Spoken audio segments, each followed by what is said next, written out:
में रूपा और पूजा नाम की दो बहनें रहती थी। रूपा देखने में बहुत सुंदर थी, जबकि पूजा काली और बदसूरत थी। वो उम्र में भी रूपा से बड़ी थी। रूपा के सुंदर होने की वजह से सभी लोग उसे बहुत पसंद किया करते और उसकी तारीफ भी खूब करते थे। रूपा और पूजा के घर वाले उन दोनों की शादी करना चाहते थे, लेकिन पूजा के बदसूरत होने के कारण उसकी शादी नहीं हो पा रही थी। एक दिन उसकी बुआ बिट्टन उनके घर आती है और रूपा की माँ बिमला से बोलती है, अरे बिमला, तेरी रूपा तो बहुत सुंदर है और बड़ी भी हो गई है। कोई लड़का देखा है तूने उसके लिए? अरे क्या दीदी, आते ही चालू हो गई तुम तो। अभी तो रूपा छोटी है, पूजा उससे बड़ी है। पहले हम पूजा का रिश्ता करेंगे। पूजा के लिए कोई रिश्ता हो तो बताओ। तुम भी क्या मजाक करती हो भैया, तुम्हारी कलूटी पूजा के लिए तो रिश्ता नामुमकिन है। ये बातें दूसरे कमरे में बैठी हुई रूपा और पूजा सुन लेती है। बिट्टन की बात सुनकर पूजा रोने लगती है। ये बुआ सही कह रही है, मेरे जैसी बदसूरत लड़की से कौन शादी करेगा? माँ को तुम्हारा रिश्ता कर देना चाहिए। मैं बड़ी हुई तो क्या हुआ, हूँ तो बदसूरत। दीदी खबरदार, अगर आपने अपने आप को बदसूरत कहा। खूबसूरती दिल से होती है, शरीर से नहीं। और आपका दिल तो इतना साफ है। रही बात इस बुआ की, इसे मैं अभी ठीक करके आती हूँ। बड़ी शादीराम बन रही है। रूपा को गुस्से में देखकर पूजा हंसने लग जाती है और रूपा को रोकते हुए बोलती है, रुक जा मेरी छोटी झांसी की रानी, मत जा बाहर, नहीं तो माँ और पिताजी को बुरा लगेगा और ये शादीराम भी घर पर कभी नहीं आएगी दोबारा। उस समय तो रूपा के समझाने से पूजा मान जाती है, लेकिन मन ही मन वो दुखी रहने लग जाती है और उसके साथ ऐसा कई बार होता है। एक दिन वो नदी किनारे आत्महत्या के इरादे से जाती है। मैं आत्महत्या ही कर लेती हूँ, कम से कम मेरी रूपा का तो रिश्ता हो पाएगा, नहीं तो मेरे चक्कर में उसकी भी शादी नहीं हो पाएगी। ऐसा कहकर पूजा नदी के भीतर छलांग लगा देती है। नदी में गिरते ही उसका शरीर नीचे डूबने लगता है, लेकिन तभी एक नागिन चुड़ैल उसका हाथ पकड़ लेती है और उसे नदी से बाहर निकाल लेती है।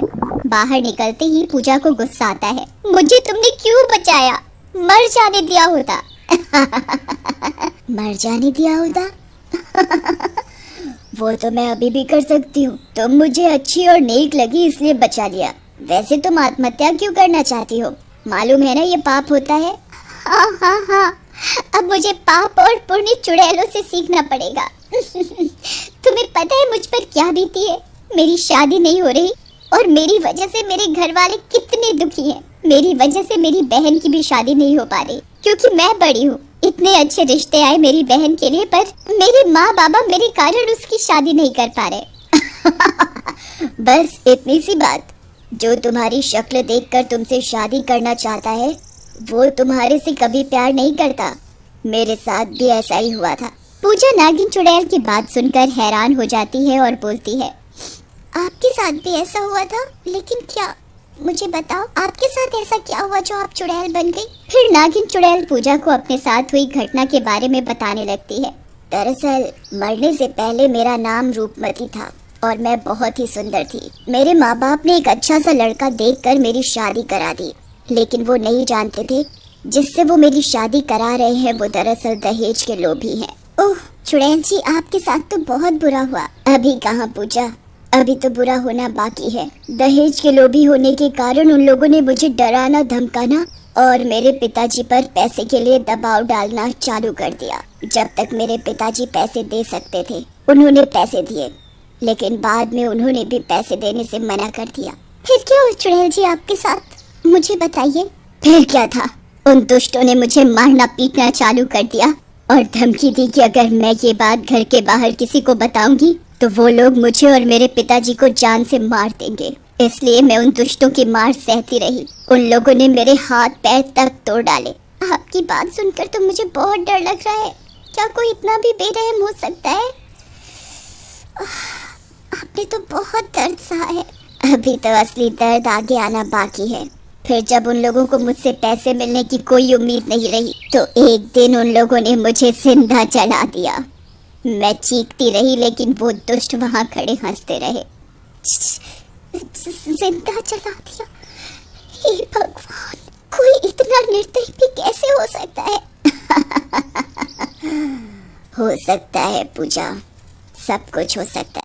फिर तुमने कुछ नहीं किया, उन दुष्टों को नहीं मारा, उन दुष्टों में से कई लोगों को मार दिया, लेकिन वो दुष्ट जिससे मेरी शादी हुई थी वो अभी तक जिंदा है, क्योंकि उस दुष्ट ने एक तांत्रिक की मदद से अपने गले में एक माला धारण कर ली है, जिसके कारण मैं उसे छू भी नहीं सकती। चुड़ैल जी, आप नहीं छू सकती, लेकिन मैं तो मार सकती हूँ ना। आपका बदला मैं लूंगी। ऐसे दुष्टों का इस दुनिया में क्या काम? बस आप मुझे उस दुष्ट का पता बता दो। नहीं नहीं पूजा बेटी, अभी तो तुम्हारी जिंदगी शुरू भी नहीं हुई है।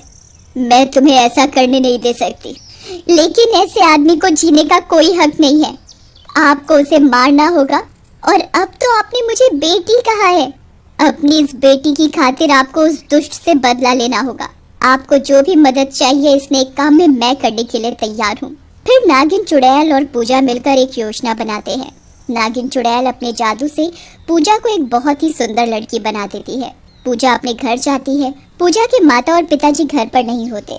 रूपा घर का दरवाजा खोलती है और पूजा को देखकर हैरान रह जाती है। अरे पूजा, तुम तो कितनी प्यारी और सुंदर लग रही हो, मुझसे भी सुंदर। ये कैसे हुआ? और तुम इतनी देर तक कहाँ थी? ये तुम्हारा रंग तो एकदम गोरा हो गया। बताती हूँ मेरी प्यारी छुटकी, जरा सांस तो ले ले। फिर पूजा रूपा को नदी पर हुई सारी बात बताती है, जिसे सुनकर पूजा रूपा से बोलती है, सारी बात तो ठीक है पूजा, लेकिन इस काम में बहुत खतरा है, तुम्हारी जान भी जा सकती है।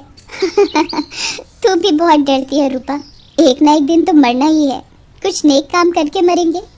तब तक नागिन चुड़ैल भी वहाँ आ जाती है और पूजा को अपने साथ उड़ाकर अपने पति के घर ले जाती है। पूजा बेटी, एक बार और सोच लो, मेरा पति समीर बहुत ही चालाक है। आप भी ना बहुत डरती हो, कुछ नहीं सोचना और जानना, बस आप अभी मेरा कमाल देखो। ऐसा कहकर पूजा समीर के घर के बाहर जाकर उसका दरवाजा खटखटाती है। समीर घर का दरवाजा खोलता है और सुंदर पूजा को देखते ही रह जाता है। ऐसे क्या देख रहे हैं आप? इससे पहले कोई सुंदर लड़की नहीं देखी क्या? समीर पूजा की इस बात पर हड़बड़ा जाता है। जी ऐसी बात नहीं है, लेकिन आप कौन हो और इतनी रात को यहाँ कैसे? मेरा नाम पूजा है और मैं शहर से यहाँ आई थी। मेरी गाड़ी खराब हो गई तो सोचा रात यहीं रुक जाऊं, तभी आपका घर दिख गया। वैसे मैं यहाँ रुक सकती हूँ ना? कैसी बात कर रही हो आप? अजी, घर ही आपका है, जितना चाहे रुको।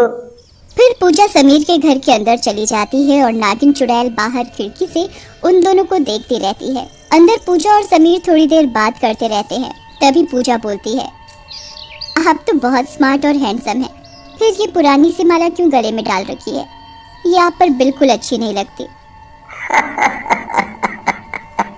अच्छा, बस अगर मैं ये माला अपने गले से हटा दूं तो मुझे क्या मिलेगा? भाई, मेरा भी तो कुछ फायदा हो। ओहो, बहुत रोमांटिक हो रहे हो। फायदा तो आपको माला हटाने के बाद ही पता चलेगा। हो सकता है ऐसा फायदा मिले जो इससे पहले किसी को नहीं मिला। पूजा की इस बात पर समीर बिना कुछ सोचे समझे माला उठाकर दूर फेंक देता है।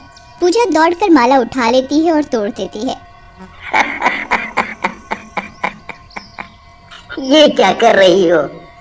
अरे, मुझे वो दो ना जिसके लिए मैंने ये माला तोड़ी है। तभी नागिन वहां आ जाती है।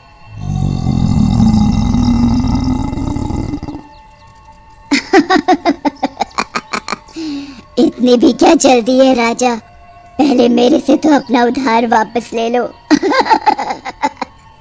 ऐसा कहकर नागिन चुड़ैल अपनी पूंछ से समीर को जकड़ लेती है। थोड़ी ही देर में समीर के शरीर के टुकड़े टुकड़े हो जाते हैं।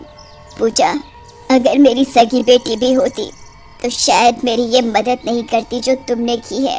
तुमने मुझ पर एहसान किया है। बेटी भी बोलती हो और कहती हो एहसान कर रही हो। आपको पता नहीं, बेटी कभी माँ पर एहसान नहीं करती। सही कह रही हो। चलो, आज से तुम इतनी ही सुंदर रहोगी। ऐसा कहकर नागिन चुड़ैल पूजा को सुंदर बनाकर गायब हो जाती है और उसके बाद पूजा और रूपा के माँ बाबा दोनों की शादी धूमधाम से करते हैं।